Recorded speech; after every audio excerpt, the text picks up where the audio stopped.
Thanks for stopping by GF Explorers today. We're so excited you're here. And if you're watching this on its release date, January 9th, 2022, Happy New Year.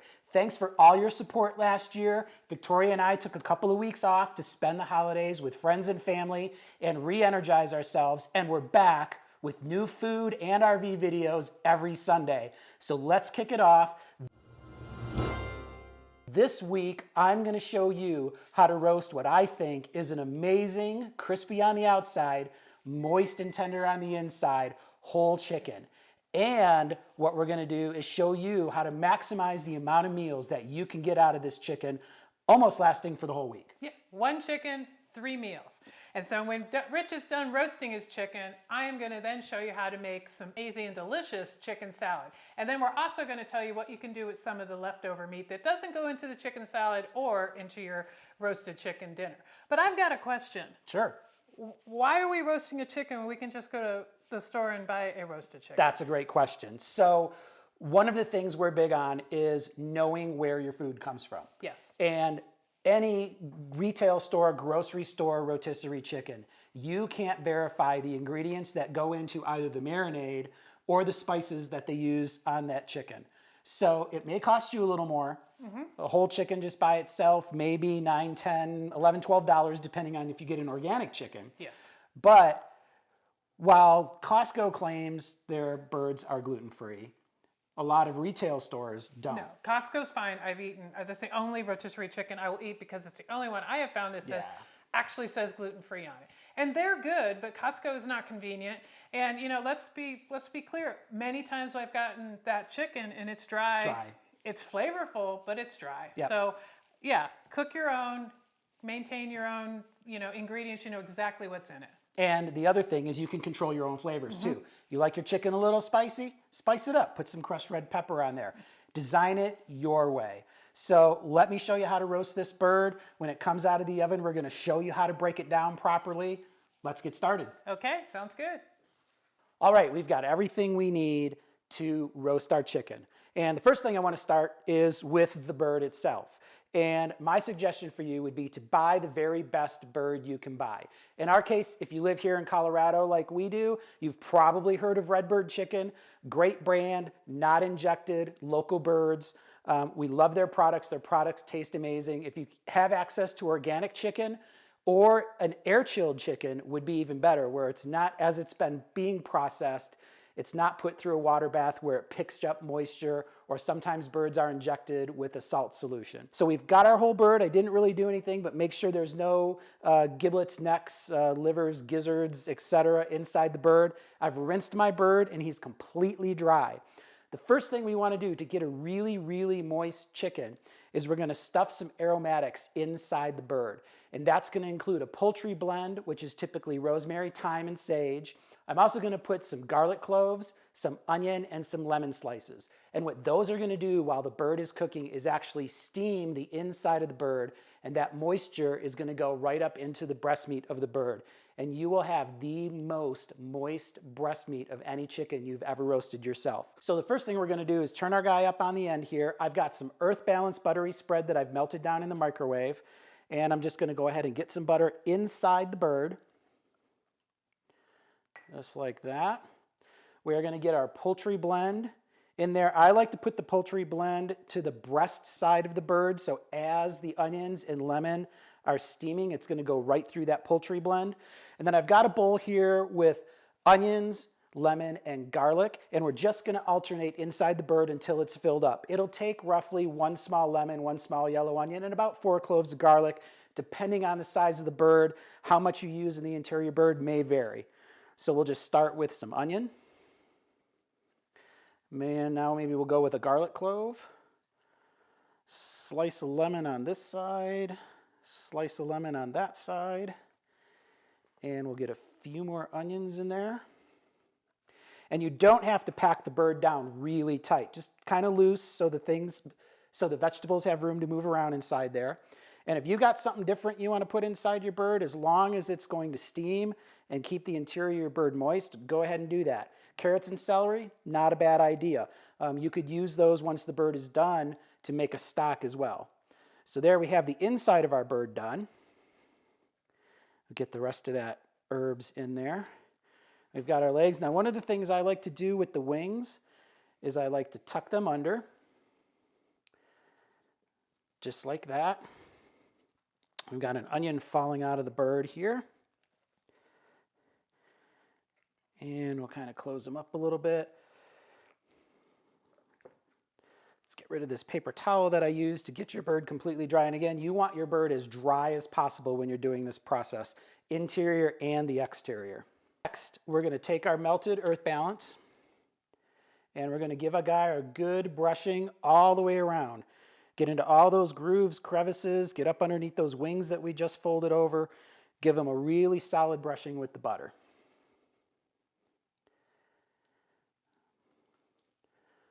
Get inside there between the legs and the thighs, just like that. Okay, there we go. We've got a nice coating of the earth balance on there.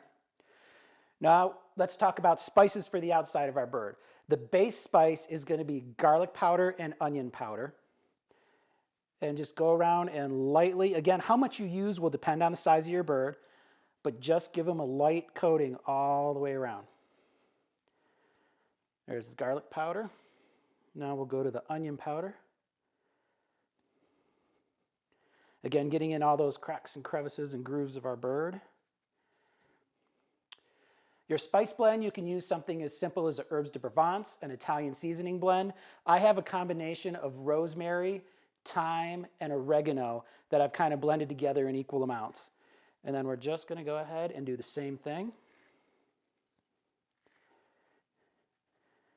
Totally covering our bird. Just like that. And now we'll do a little bit of fresh cracked pepper. And this is one of the great things about roasting your own bird is if you like pepper, use a lot of pepper. You like oregano, use more oregano. And one of the things I like to do with my bird, just to give him a hint of a smoky flavor and give the skin a nice color, is a very, very light dusting of smoked paprika. I just like the way the skin comes out, the deep red color that it has when you put a little bit of paprika on there. Just like that. And finally, to moisten up the herbs that we just put on there, I'm going to go over the top of our bird with a fine coating of olive oil. That's to start to moisten things up. So we've got olive oil on the top, our herbs, and then the butter on the bottom. We've preheated our oven to 400 degrees. We're going to get this guy in the roasting pan, and we're going to toss him in the oven, and we're going to bake him for 30 minutes at 400 degrees. After 30 minutes, we're going to baste him really, really well. We're going to turn our temperature down to 350, cook him for another 30 minutes, basting in between there, and then when he's been in for an hour, we're going to check our temperature to make sure he's done at 165 degrees. All right, our chicken's been in the oven for 30 minutes at the 400 degrees, and we're going to pull it out and have a look at what we've got. Oh yeah, look at that skin, guys. Nice and crispy. And then we've got some pan juices at the bottom of the pan here. I'm going to use my stainless steel baster, and I like a stainless steel baster better than a plastic baster because I've melted plastic basters. And we're just going to go ahead and hit every part of our chicken. And yes, it's hot standing in front of a 400 degree oven. Don't forget to get the wings down here in the corner. And this is exactly what we are looking for with our skin. We've got a nice crispy skin going. All right, I'm going to call that good. Go ahead and get our bird back into the oven. We are going to drop our temperature down to 350 degrees, and we're going to set our timer for another 30 minutes. I'm going to baste the bird in between this 30-minute cook, so about 15 minutes in, and then at 30 minutes, we're going to temp our bird. Our bird has now been in the oven for just about an hour. Oh, look at that. That's looking really, really good. Now, one of the things we want to do is check our temperature. We want to get it to 160 degrees. Really, we want chicken at 165 degrees, but if you rest it for 10 minutes, you typically always get about 10 degrees carryover or so. And we're not even close to temp. So we're temping out at about 121, so we almost got about another 20 or 25 minutes to go. So what we are going to do is go ahead and give our guy another little bath here in this delicious butter herby olive oil mixture.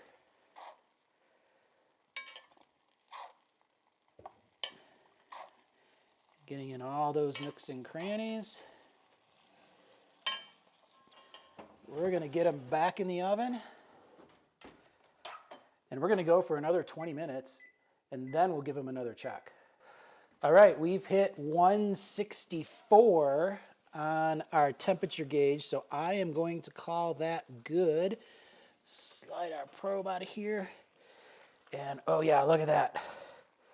Nice crispy skin. It's got great caramelization on it. Our herbs have cooked in. You can hear it sizzling away. As I mentioned, we were 164 on the thermometer. So we want to let this guy rest. One, to let all the juices incorporate back into the meat and kind of let them settle down. And then two, we're going to get a good 7 to 10 degrees potentially, kind of carryover heat. We're going to take some foil and get a nice little dome, and that pan is scorching hot. And we're just going to let our bird sit for about 10 minutes or so, come up to full temperature, and then we'll pull them out and get them ready to show you how to break them down. Our bird has rested, so it's at least cool enough to be able to touch and handle. So what I want to do is show you how to break down a whole roasted chicken down into its parts so you can present them to your family for dinner. The first thing we want to do is take off the legs and thighs. So you'll just want to kind of pull the skin taut, cut right down the side, and you can see how juicy our chicken is. And it's important to note that those juices are running completely clear, so we know our chicken is done. Besides that, I did temp it after it was done resting, and it was at 170 degrees. So what you want to do, and you can see kind of the steam coming off of that chicken still, so it's still pretty hot. But you'll want to get right down in here, and you'll see the joint right there, and you just get your knife in there. And when you're doing this, use a smaller knife so you can kind of get around your chicken, but use a stiff-bladed knife, not a flexible knife, when you're working your chicken. And then just slice that right down. And there's one thigh and leg. That's going to make a great dinner. Come over here to the other side. Pull your skin a little tight. Cut right down the edge of the bird. And again, we're going to grab the bird, grab the thigh and leg, kind of give it a little pop, and you'll see where that joint pops. Then you get your knife right in there. Press down, cut the skin, and I am missing the joint. There it goes. And you can see the skin tore here a little bit, but we still have, there's our dark meat. The next thing we want to do is get these wings off of the bird. So if you turn this over and just cut right around, and you'll see the joint on the wing.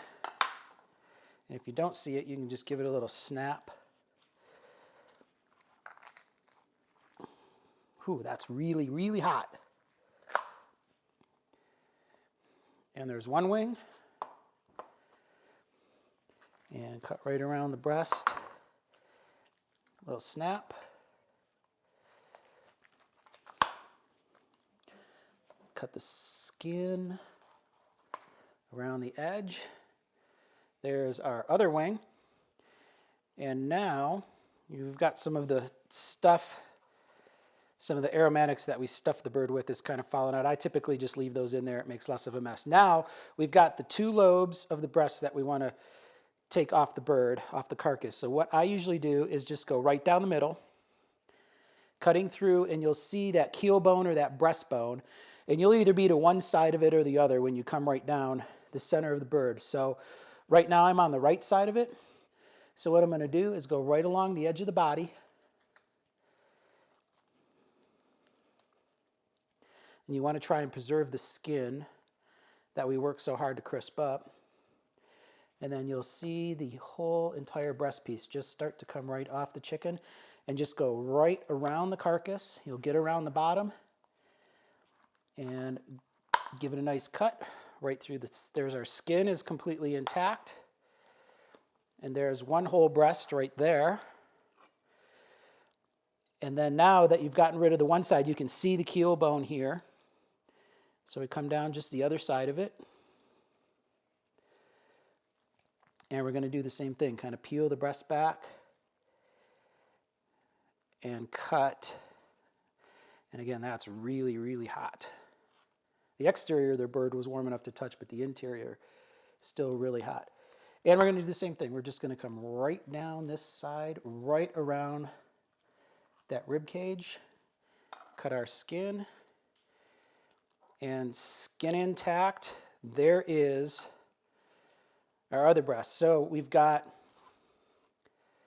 our two wings, our thigh and our leg, or our leg quarters, and our two breasts. Now, if you want to separate these leg quarters, that's really, really simple. You'll see there's kind of a line right here where the chicken will tell you exactly where it wants to be cut. And if you want some further instructions, if you just bend this back a little bit, you'll see the joint right there, and you just cut that. And now, if you wanted to, you've got your thigh and your leg separated, and this beautiful piece of meat just came off. This is what we call the chef's piece right here. We're going to go ahead and taste that. Oh, that is so juicy and delicious. This is, without question, one of the most moist birds you will cook. And you've got dinner for tonight, a thigh and a leg, a breast for salad, a breast for chicken salad, which we're going to show you how to make, and wings to snack on. And then we've got our carcass left here. Now you can throw this away, you can dispose of the carcass. The better thing to do with the carcass is to put this in a pot with some aromatics, celery, carrots, parsley, onion, garlic, etc. Bring this to a boil, bring it down to a simmer for a couple hours, and make your own stock. Totally worth it and totally great use for something that essentially is unusable. And making your own stock is just fantastic, and it makes a great addition to your recipes rather than store-bought stock. And we'll do a video in the future to show you how to make your own stock. All right, so full disclosure, I want to talk about how long our chicken took to cook. So our whole chicken ended up taking 1 hour and 30 minutes to cook.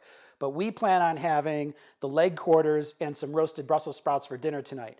And we made the mistake of putting the Brussels sprouts on the bottom tray of the oven in with the chicken. And that drastically affected our heat ability and the amount of heat that was getting to our roasted chicken. So for future reference, learn from my mistake. Don't do that. Cook your roasted chicken by itself. If you have veggies in the pan with the roasted chicken, that's one thing, but don't put something else in there. Cause your chicken to cook even longer. Everything turned out fine. It was just the amount of time our chicken took to cook. So again, there's one meal you can have right there. We're having leg quarters and roasted Brussels sprouts for dinner. Okay, now that we've got our chicken broke down, I want to talk specifically about the breasts. So one of the things that Victoria and I like to do is slice up a chicken breast, have it in the refrigerator, cool down to make salads during the week. And one chicken breast, depending on the size of your chicken, of course, typically is good for 2 salads. It's typically good for 1 salad for myself and 1 salad for Victoria. And we like to have the skin attached. Now you can remove the skin if you want. I think it brings flavor and texture, so we typically leave it on. But all you need to do is cut across the grain of your chicken, and you can see how moist the breast meat is. It's just fantastic. And this is probably, you can cut yours as thin or as thick as you want it. I'm cutting probably a 1/4 inch slice. There you go. And again, that's good for a salad for each of us. Now what we're going to do with that other breast is I'm going to hand that one over to Victoria, and she's going to make a batch of chicken salad for you, which either makes a great lunch in and of itself. You can put it on a sandwich, or what we typically do is like to eat it with crackers. So I'm going to turn that other one over to her, show you how to make her famous chicken salad. The entire time the chicken was in the oven cooking, I was just thinking of how amazing this chicken salad's going to be. I can't wait to get started. Now, I was given 1 breast by Rich, and I'm like, okay, that's good, but I want more chicken salad. So we had a conversation, and I am allowed to have both breasts. So we're going to make this recipe with about 15 ounces of chicken breast. So when you if you have more chicken breast than that, you can increase the recipe. But as we go through, you're going to see that there's a lot of making decisions on the fly as we make this, and it's all based on how much chicken you start with. So let's jump right in and get started. In my bowl, I have mayonnaise and some Simple Truth plant-based sour cream, which is at the moment my favorite. I am going to be doing some more investigating, see if I can find any better options out there. But for now, it's really good. And the next thing we need to do is slice our chicken breast. Now, Rich had already sliced up one, so we're partially there. So we've got this slice, so I'm going to go ahead and slice this one. But for the chicken salad, I am actually taking off the skin. I do not want the skin in the chicken salad. Okay, so the skin is coming off this guy. First, we're going to slice like this. Oh my goodness, it smells so fantastic. Okay, so now we're both sliced in one direction. So now I'm gonna, and you can cut these pieces as large or as small as you like. I like them pretty tiny for a chicken salad, so I'm cutting them how I like them.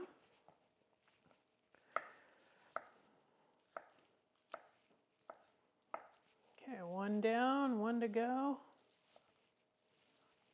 Okay, all the chicken is cut. Now, another option is you could shred the chicken. I don't really like a shredded chicken salad, but completely doable if that's what you like. I'm going to put the chicken in the bowl with the mayonnaise and the sour cream.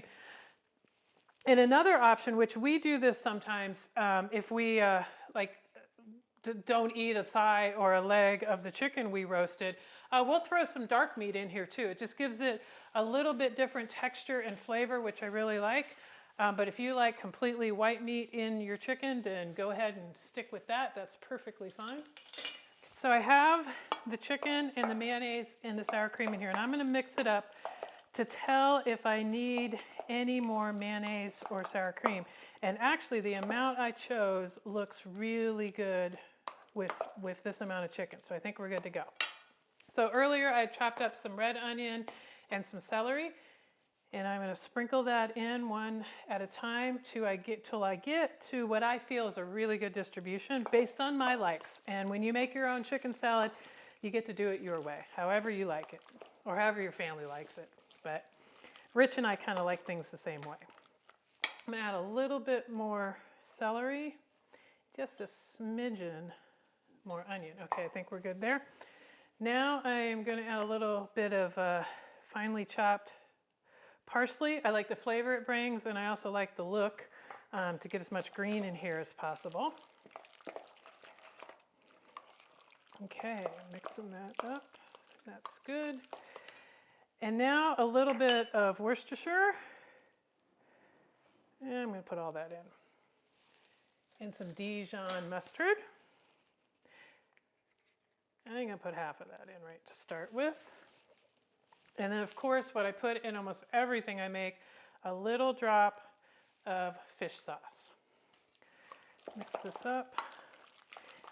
Even though the chicken was seasoned nicely when we roasted it, I know this is going to need some salt because we added the mayonnaise and the sour cream. I don't even have to taste it. I'm going to just go in and put a little bit of salt in here now and add some pepper.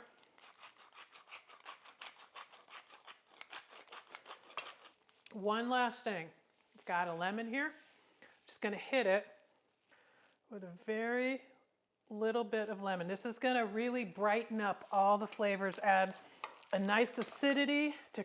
So how do you eat chicken salad? Well, out of the bowl is my first choice, and I'm just going to jump right in because I need another piece. And I like to have it on crackers, and I love these Crunch Master. These are rosemary and olive oil, but I think we like the everything. Yeah, Crunch I like Masters these add better. a lot of flavor, so be careful if you use these. You're gonna bring in more flavor to whatever you're putting on the cracker. The original ones are good, but really the everything, I think it's called everything bagel ones are the best. Oh my God, that chicken salad is so good. I do like this because it brings in the rosemary, which is what you had in the chicken. In the chicken, yep. So these work really well with chicken salad. Yeah, these will, again, not a sponsored post, but Crunch Master gluten-free crackers. They're really, really good. Hopefully you can find them at your favorite store. So thanks so much for watching, guys. I hope you roast your own chicken and discover the different things that you can do with it and get multiple meals out of it at the same time. And please make the chicken salad. It will change your life. It's so amazing and delicious. It's really good. It is. And the link to both of these recipes will be in the description below. And you can find all of our recipes at gfexplorers.com. And until next time, happy eating.